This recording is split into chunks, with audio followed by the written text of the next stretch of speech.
आप सभी का स्वागत है। Eduteria Bihar current affair practice set 3 लेकर आए हैं दोस्तों, जो आपके लिए काफ़ी महत्वपूर्ण साबित होने वाला है। तो आइए आप लोग वीडियो में बने रहिए। वीडियो की शुरुआत करते हैं। पहला प्रश्न है कि बिहार हिंदी साहित्य सम्मेलन के 42वें अधिवेशन के संबंध में निम्नलिखित में से कौन सा कथन सही है? तो कथन 1 और कथन 2 ये दोनों ही सही है। ऑप्शन सी आपका राइट है दोस्तों। तो इसमें कहा गया है ऑप्शन पहला में कि प्रोफेसर राम मोहन पाठक को डॉक्टर राजेंद्र प्रसाद हिंदी सेवी सम्मान 2022-23 से सम्मानित किया गया। और कथन 2 में कहा जाता है कि प्रोफेसर चक्रधर त्रिपाठी को आचार्य शिवपूजन सहाय स्मृति सम्मान से सम्मानित किया गया। तो ये दोनों ही कथन आपका क्या है? सही है। अगले प्रश्न की ओर आते हैं। अगला जो प्रश्न है दोस्तों कि बिहार के किस मंत्रालय को ट्रांसजेंडर के सामाजिक समावेश के लिए स्कॉच सिल्वर अवार्ड 2023 से सम्मानित किया गया? इसका राइट आंसर है आपका कला संस्कृति और युवा मामले मंत्रालय द्वारा। अगले प्रश्न की ओर आते हैं कि बिहार के किस जिले में बेमौसम फल और सब्जी की खेती के लिए इजरायली तकनीक पर आधारित बिहार की पहली हाइड्रोपोनिक यूनिट की शुरुआत की गई है? तो इसका राइट आंसर है आपका नालंदा। अगले प्रश्न की ओर आते हैं कि निम्नलिखित में से बिहार के किस विभाग द्वारा भव्या ऐप लॉन्च किया गया है?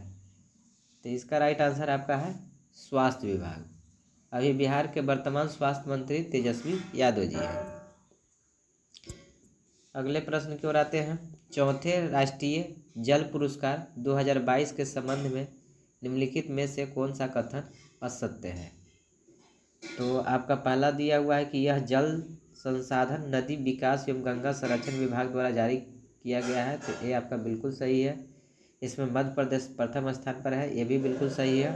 और बिहार को तीसरा स्थान प्राप्त हुआ है, ये भी बिल्कुल सही है। तो इसमें कोई भी कथन असत्य नहीं है, इसलिए उपयुक्त में से कोई नहीं है। Option D is the right answer दोस्तों। अगले प्रश्न की ओर आते हैं।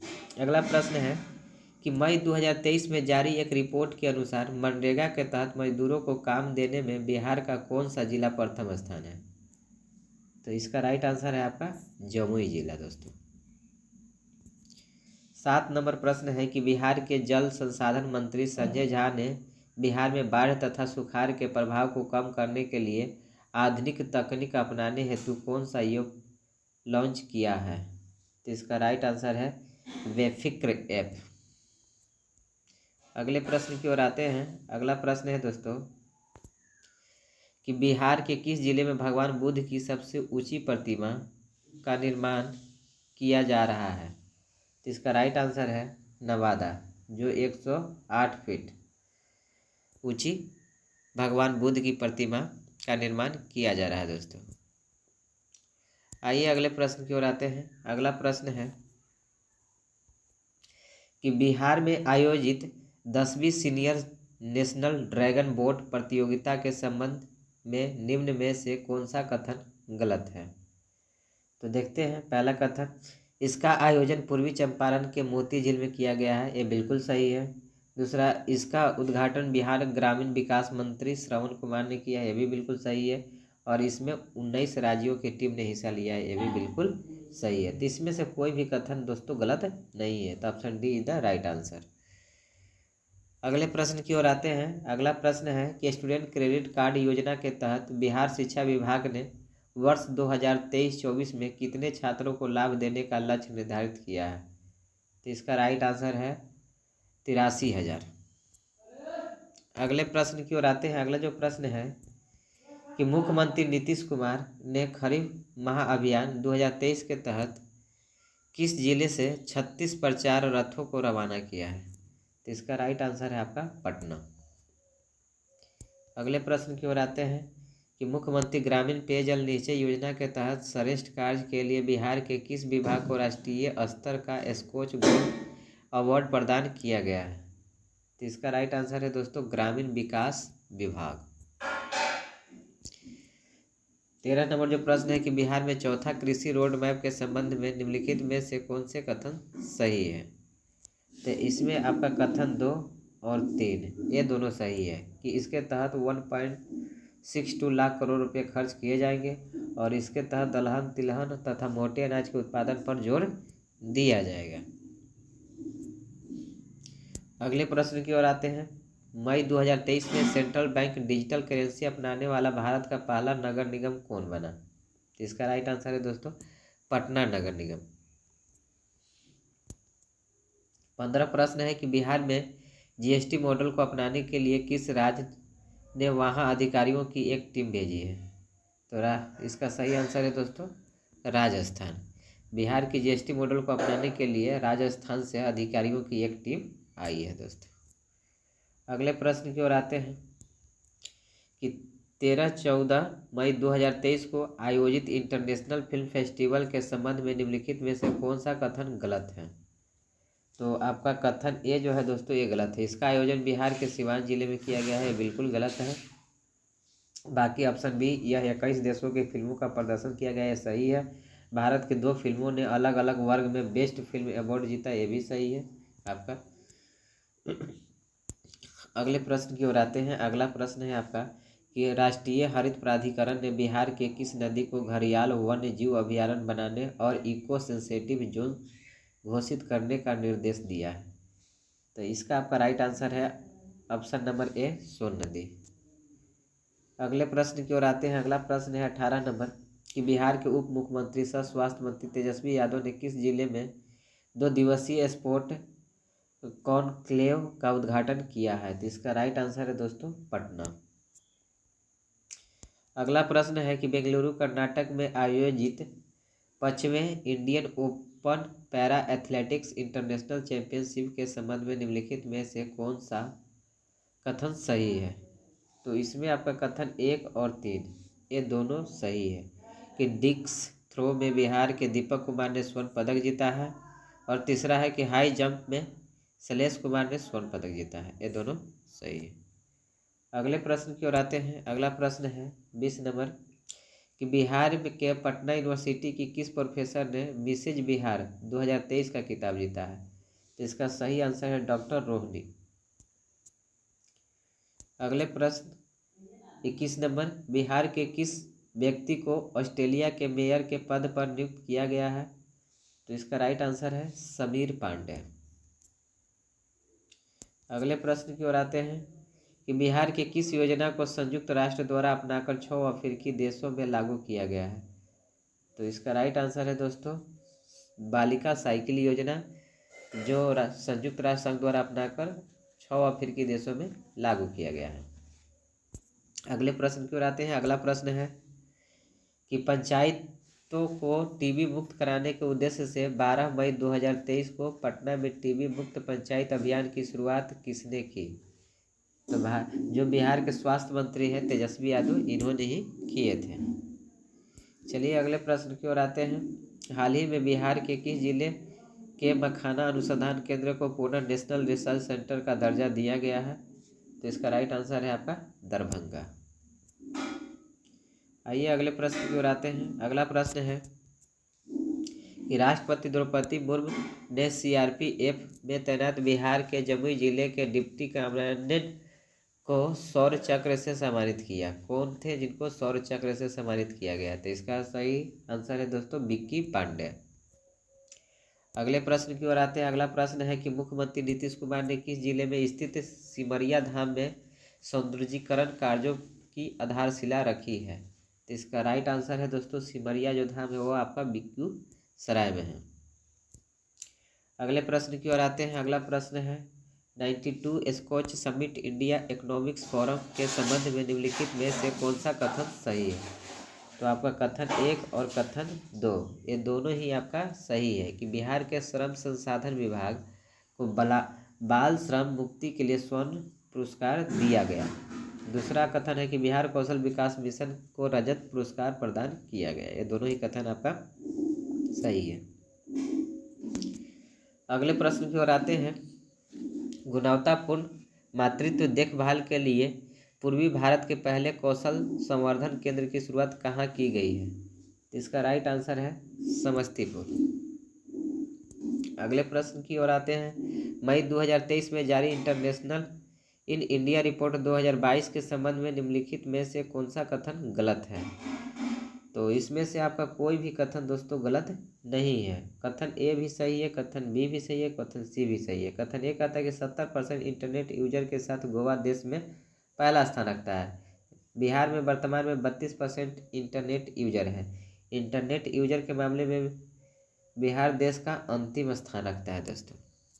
अगले प्रश्न की ओर आते हैं। अगला प्रश्न है कि हाल ही में जारी नेशनल फैमिली हेल्थ सर्वे 2019-20 के अनुसार बिहार के कितने जिलों में लिंगानुपात 900 से कम है?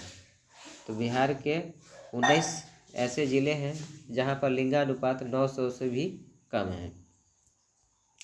अगले प्रश्न की ओर आते हैं। अगला प्रश्न है कि विद्युत मंत्रालय द्वारा जारी आंकड़ों के अनुसार प्लांट लोड फैक्टर के आधार पर बिहार के किस एनटीपीसी को बिहार में पहला तथा देश में 10वां स्थान प्राप्त हुआ है? तो इसका राइट आंसर है दोस्तों काटी थर्मल पावर। मुख्यमंत्री नीतीश कुमार ने बिहार के किस जिले में नवनिर्मित योग एवं ध्यान केंद्र का उद्घाटन किया? तो इसका राइट आंसर आपका है पटना। अगले प्रश्न की ओर आते हैं। अगला प्रश्न है कि जून 2023 में बर्लिन जर्मनी में होने वाले special Olympics world summer games में भारत का प्रतिनिधित्व करने के लिए बिहार से किस खिलाड़ी का चयन हुआ है? तो आपका बिहार से गजेंद्र कुमार और सिंटू कुमार, ये 2 लोगों का चयन हुआ है दोस्तों। अगले प्रश्न की ओर आते हैं। अगला प्रश्न है कि पटना नगर निगम ने पटना को स्वच्छ और चकाचक बनाने के लिए किस अभियान की शुरुआत की है? तो इसका राइट आंसर है आपका चकाचक अभियान। अगला प्रश्न है हाल ही में बिहार की राजधानी पटना में 4000 वर्ग फीट में बांस से बने सीता तीर्थ मंदिर का उद्घाटन किसने किया? तो इसका राइट आंसर है दोस्तों राजेंद्र विश्वनाथन आलेकर। अगले प्रश्न की ओर आते हैं। अगला प्रश्न है कि बिहार के उद्योग मंत्री समीर कुमार महासेठ ने किस जिले में ईट राइट मिलेट मेला का उद्घाटन किया? तो इसका राइट आंसर है पटना। 37 किस देश में आयोजित पैरा बैडमिंटन टूर्नामेंट में बिहार के खिलाड़ी प्रमोद भगत ने 2 स्वर्ण पदक अपने नाम किया? तो इसका राइट आंसर है थाईलैंड। 38 नंबर जो प्रश्न है कि नेशनल ग्रीन ट्रिब्यूनल ने ठोस और तरल कचरे का वैज्ञानिक रूप से प्रबंधन करने में असफल रहे बिहार सरकार पर कितने करोड़ रुपए का जुर्माना लगाया है? तो बिहार सरकार पर आपका 4000 करोड़ रुपए का जुर्माना लगा है दोस्तों। अगले प्रश्न की ओर आते हैं। अगला प्रश्न है कि बिहार के किस जिले में अडानी ग्रुप 1400 करोड़ रुपए के निवेश के साथ सीमेंट फैक्ट्री स्थापित करेगी? तो इसका राइट आंसर है दोस्तों नवादा। 40 नंबर जो प्रश्न है कि श्रम एवं रोजगार मंत्रालय की रिपोर्ट के अनुसार लेबर हब के मामले में निम्नलिखित में से कौन सा कथन गलत है? तो कथन ए, कथन बी, कथन सी, ये तीनों सही है, इनमें से कोई गलत नहीं है दोस्तों। सॉरी, लेबर हब के मामले में उत्तर प्रदेश प्रथम स्थान है, ये बिल्कुल सही है। इसमें दूसरे स्थान पर बिहार आता है। बिहार में पूर्वी चंपारण जिला लेबर हब में पहले स्थान में है। अगर बिहार में कहा जाए कि लेबर हब के मामले में पहला जिला कौन है, तो आपका पूर्वी चंपारण है। अगले प्रश्न की ओर आता है। अगला जो प्रश्न है कि बिहार के उप मुख्यमंत्री तेजस्वी यादव ने मेडिकल कॉलेज तथा अस्पतालों में सुधार के लिए किस मिशन को लॉन्च किया? तो इसका राइट आंसर है दोस्तों मिशन परिवर्तन। अगले प्रश्न की ओर आते हैं। तमिलनाडु में आयोजित federation cup national athletics championship के 400 मीटर दौड़ प्रतिस्पर्धा जूनियर वर्ग में बिहार के गया जिले के किस एथलीट ने कांस्य पदक जीता है? इसका राइट आंसर है कैसर कुमार। अगला प्रश्न है कि हाल ही में जारी रिपोर्ट के अनुसार मरीजों को दवा उपलब्ध कराने के मामले में बिहार का देश में कौन सा स्थान है? तो इसका राइट आंसर है दोस्तों दूसरा। अगले प्रश्न की ओर आते हैं। अगला प्रश्न है दोस्तों कि हाल ही में पटना हाईकोर्ट के नियुक्त हुए जज अन्नी अभिषेक रेड्डी पूर्व में किस हाईकोर्ट के जज थे? तो इसका राइट आंसर है तेलंगाना हाईकोर्ट, याद रखिएगा दोस्तों। चलिए अगले प्रश्न की ओर आते हैं। अगला प्रश्न है 45 नंबर कि प्रधानमंत्री नरेंद्र मोदी ने रेडियो कनेक्टिविटी को बढ़ावा देने के लिए बिहार के कितने शहर में FM ट्रांसमीटर का उद्घाटन किया है। तो इसका राइट आंसर है दोस्तों ऑप्शन नंबर ए, और इसमें 9 शहरों में आपको रेडियो कनेक्टिविटी को बढ़ावा देने के लिए बिहार में 9 शहरों को नामित किया गया है दोस्तों। अगले प्रश्न की ओर आते हैं। अगला प्रश्न है कि भारतीय दूरसंचार नियामक प्राधिकरण ट्राई द्वारा जारी रिपोर्ट के अनुसार बिहार में दूरसंचार घनत्व कितना है। तो बिहार में दूरसंचार घनत्व 55.23 है दोस्तों। अगले प्रश्न की ओर आते हैं।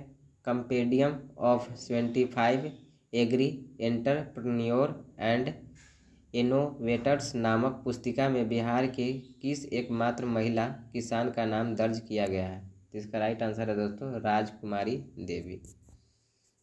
अगला प्रश्न है कि हाल ही में जारी एक रिपोर्ट के अनुसार बिहार में सड़क दुर्घटना में हुई मौतों में पिछले 1 साल में कितने प्रतिशत की वृद्धि दर्ज की गई है। तो इसका राइट आंसर है 115%। अगला प्रश्न है कि बिहार के किन 2 शहरों के बीच 40 साल बाद पुनः पैसेंजर जहाज चलाने की घोषणा की गई है। तो इसका राइट आंसर है पटना और भागलपुर के बीच।